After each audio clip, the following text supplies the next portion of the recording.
Tekanan darah normal itu berapa sih? Ada pasien datang tensinya bagus, 110/70, tapi tetap sering pusing dan lemas. Waktu dicek lebih lanjut, ternyata bukan tekanan darahnya yang normal, tapi pembuluh darahnya yang mulai kaku. Kalau begitu, 110/70 masih normal atau enggak ya? Saya Dr. Ika, yuk kita bahas.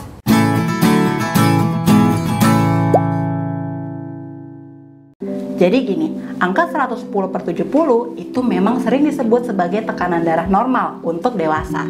Tapi nggak selalu berlaku buat semua orang. Kita harus lihat konteksnya dulu, berdasarkan usia, kondisi tubuh, dan bahkan waktu pengukurannya. Itu semua bisa bikin hasilnya beda. Sekarang coba yuk kita baca angka di tensimeter bareng-bareng. Tekanan darah itu ada dua angka. Yang atas disebut dengan sistolik, adalah tekanan waktu saat jantung lagi memompa darah. Yang bawahnya disebut diastolik, waktu jantung lagi istirahat. Jadi 110 itu sistoliknya dan 70 adalah diastoliknya.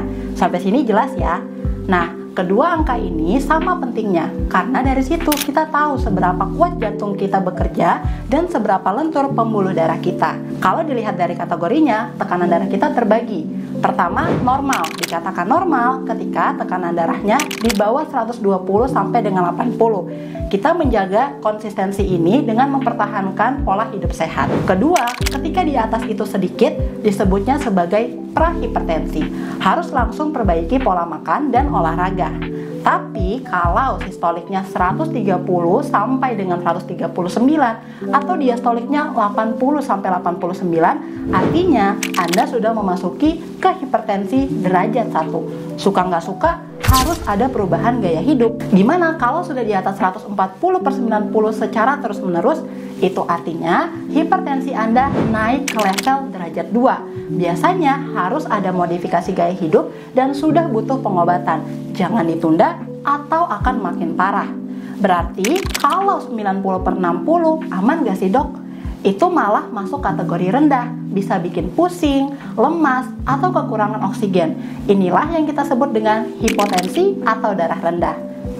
Nah, buat orang yang usianya di atas 50, pembuluh darah biasanya udah agak kaku. Jadi tekanan darah wajar kalau sedikit lebih tinggi. Sedangkan tekanan darah yang normal pada ibu hamil biasanya malah lebih rendah. Di awal kehamilan akan rendah, baru akan meningkat pada saat akhir kehamilan. Jadi nggak ada satu angka yang cocok buat semua orang.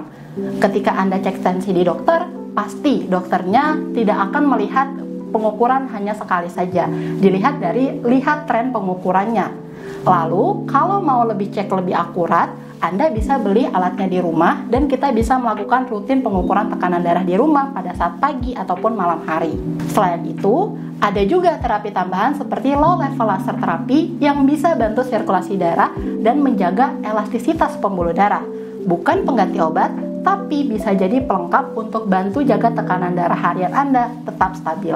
Saya Dr. Ika, kalau Anda mau tahu lebih banyak tentang tekanan darah, kesehatan jantung, hingga tips kesehatan lainnya, subscribe dan nyalakan lonceng. Kita lanjut di episode selanjutnya. Salam sehat!